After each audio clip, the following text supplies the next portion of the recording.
नमस्कार, आप देख रहे हैं एनएमएफ न्यूज में आपके साथ शबनम। उत्तराखंड में हुए एलयूसीसी घोटाले को लेकर लगातार एक्शन जारी है। जहां एक तरफ 13 आरोपियों के खिलाफ एफआईआर दर्ज हो चुकी है, वहीं दूसरी तरफ 92 करोड़ के इस घोटाले में सीएम पुष्कर सिंह धामी ने बड़ा एक्शन लिया है। और कहा जा रहा है कि सीएम पुष्कर सिंह धामी ने इस चिटफंड घोटाले में सीबीआई जांच के लिए अप्रूवल दे दिया है और आरोपियों को अब विदेश से भी खींचकर देश लाया जाएगा और उनका हिसाब किताब किया जाएगा। बता दें कि फर्जी कंपनी बनाकर लोगों को झांसे में लेकर पहले कंपनी में उनका पैसा डबल करवाने के नाम पर लगवाया गया, उन्हें सस्ते दरों पर लोन देने का झांसा दिया गया और जब बड़ी तादाद में लोग इस कंपनी के झांसे में फंसते चले गए तो कंपनी लोगों का पैसा लेकर फरार हो गई।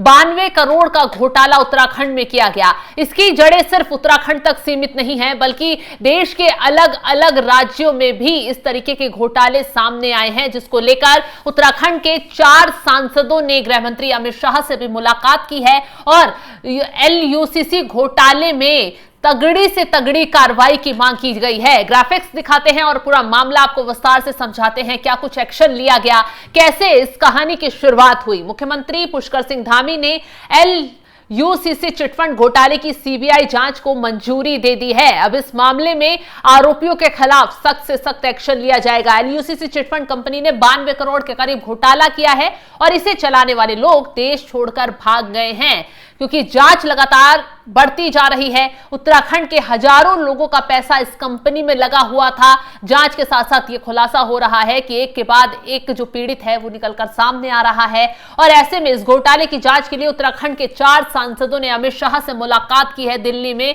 और पूरे मामले की उन्हें जानकारी दी गई है। अमित शाह की तरफ से आश्वासन दिया गया है कि आरोपियों के खिलाफ एक्शन होगा। पौड़ी के सांसद अनिल बलूनी, हरिद्वार सांसद त्रिवेंद्र सिंह रावत, नैनीताल सांसद अजय भट्ट, टिहरी सांसद माला राजलक्ष्मी शाह ने अमित शाह से मुलाकात की है और पूरे मामले की जानकारी, इस घोटाले की जानकारी उन्हें दी गई है।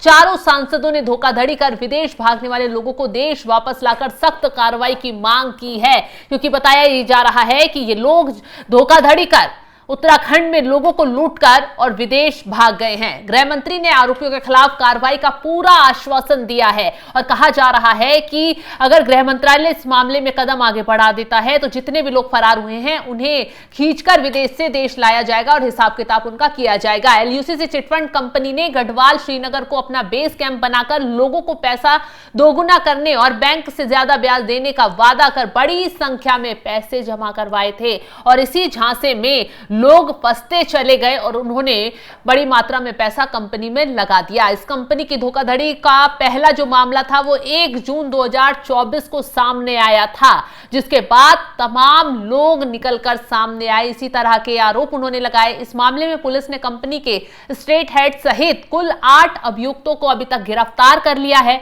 उनसे सख्ती से पूछताछ की जा रही है और कहा जा रहा है कि आगे भी और बड़ा एक्शन इस मामले में लिया जा सकता है क्योंकि जैसा कि हमने आपको बताया कि इस घोटाले के तार सिर्फ उत्तराखंड तक सीमित नहीं थे, बल्कि देश के अलग अलग जिलों में इसी तरह से चिटफंड कंपनी के जरिए लोगों को ठगा जा रहा था और करोड़ों की रकम जुटाकर कंपनी भाग गई है। 189 करोड़ की ठगी ये बताई जा रही है देश भर में हुई है। उत्तराखंड में हजारों लोग इस कंपनी के हाथों ठगी का शिकार हुए हैं। ऐसे में अब सीबीआई जांच को मंजूरी सीएम पुष्कर सिंह धामी की तरफ से दे दी गई है। ट्रांसफर सीबीआई को इस मामले को कर दिया गया है। प्रदेश भर में अब तक के सबसे बड़े एलयूसीसी चिटफंड से हजारों लोगों के ठगने की बात सामने आ रही है। इस मामले को लेकर लगातार प्रदेश में विरोध प्रदर्शन हो रहा है और जिन लोगों के साथ ठगी हुई है, गरीब परिवार हैं, रो रहे हैं, बिलख रहे हैं, इंसाफ मांग रहे हैं। उनका कहना है कि खून पसीने की कमाई उन्होंने झांसे में आकर इस कंपनी में लगा दी, लेकिन आखिर में उन्हें मालूम नहीं था कि इस तरह की धोखाधड़ी उनके साथ हो जाएगी। उन्हें इस तरीके से चूना लगाकर कंपनी भाग जाएगी। हालांकि सरकार की तरफ से साफ साफ कहा गया है कि जिसने भी ये काम किया होगा उनके खिलाफ मुकदमे तो दर्ज किए ही जा रहे हैं, सख्त से सख्त कार्रवाई लेने की तैयारी भी आगे की जा रही है। उत्तराखंड के अलावा अन्य प्रदेशों में भी मुकदमे दर्ज हो रहे हैं आरोपियों के खिलाफ। पुलिस ने इस मामले में पिछले दिनों सरकार को अपनी रिपोर्ट सौंपी थी, जिसमें कई चौंकाने वाले खुलासे हुए। बताया गया कि कैसे लोगों को झांसे में दिया जाता था, उनका पैसा जमा करवाया जाता था और कई लोगों का शुरुआत में तो पैसा इस कंपनी ने लगवाकर उन्हें डबल कर भी दिया, जिससे लोगों का विश्वास कंपनी पर लगातार बढ़ता चला गया और लोग भी इसमें अपने खून पसीने की जो कमाई थी वो जमा करवाते चले गए, जिसके बाद आखिर में पैसा जब बड़ी संख्या में जमा हो गया तो कंपनी वहां से खाली कर रातों रात फरार ही हो गई।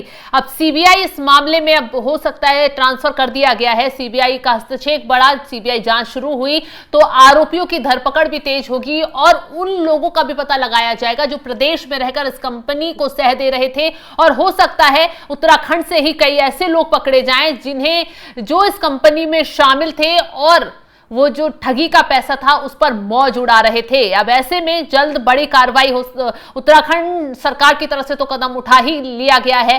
गृह मंत्री अमित शाह से 4 सांसदों ने जाकर मुलाकात की है, पूरे मामले की जानकारी दी है, पूरे मामले को बताया है कि कैसे लोगों को ठगा गया। अब गृह मंत्री अमित शाह की तरफ से भी आश्वासन दिया गया है कि आरोपियों के खिलाफ जो है सख्त से सख्त कार्रवाई की जाएगी और इस मामले में जो भी सख्त कदम उठाने होंगे वो केंद्र सरकार की तरफ से उठाए जाएंगे। वहीं एलयूसीसी का जो ये घोटाला है, उत्तराखंड में 35 शाखाएं खोली गई थी जिसमें लोगों को कम समय में अधिक मुनाफे का लालच देकर पैसा जमा करवाया गया। विदेश में सोना, तेल और रिफाइनरी सहित अन्य क्षेत्रों में निवेश कर मुनाफे का भी लालच दिया गया।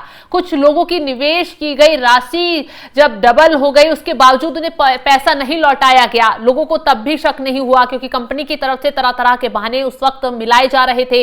लोग उसके बावजूद भी कंपनी में पैसा लगाते चले गए। पूर्व में इस मामले में पुलिस कुछ लोगों को भी गिरफ्तार कर चुकी है, यानी कि पहले कई लोग जो इस कंपनी से जुड़े हुए थे जिन पर शक गहरा रहा है उन्हें गिरफ्तार कर सलाखों के पीछे डाला जा चुका है। और सबसे बड़ी बात तो यह है कि उन लोगों से पूछताछ की जा रही है कि इस कंपनी का मालिक कौन था, कौन कौन बड़े बड़े लोग इसमें शामिल थे, कैसे इसका व्यापार चलता था, कैसे ये लोगों को अपने झांसे में लेता था, उन कागजों का गलत इस्तेमाल तो नहीं किया जाता था जो लोगों से उनकी आईडी वगैरह जमा करवाई जाती थी। तो ये जो घोटाला था किस लेवल तक इसको अंजाम दिया जा रहा था इसको लेकर भी पूछताछ की जा रही है और हो सकता है कि आने वाले वक्त में और बड़ा खुलासा इस मामले को लेकर हो जाए। और कहा तो यह भी जा रहा है हो सकता है कोई बड़ा आदमी जो उत्तराखंड का ही हो वो इस घोटाले में शामिल पाया जाए। हालांकि अब सीबीआई इस मामले को पूरा खंगालेगी, उसके बाद गृह मंत्रालय की तरफ से कोई बड़ा एक्शन भी लिया जा सकता है जल्द और पूरे इस घोटाले की छानबीन के लिए तैयारी पूरी कर ली गई है। वहीं पुष्कर सिंह धामी ने साफ कह दिया है कि आरोपियों के और भ्रष्टाचारियों के खिलाफ कठोर कार्रवाई की जाएगी और दोषियों को बख्शा नहीं जाएगा, दोषियों को अंजाम तक पहुंचा दिया जाएगा।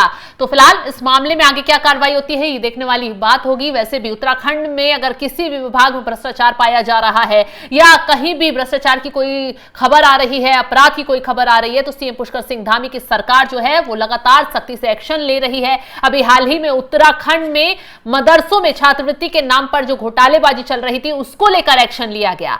तो जिस तरीके से सीएम पुष्कर सिंह धामी देवभूमि में काम कर रहे हैं उसको लेकर आप क्या राय रखते हैं? कमेंट बॉक्स में अपनी राय जरूर बताइएगा और तमाम खबरों के अपडेट के लिए आप हमारे साथ जुड़े रहें। नमस्कार।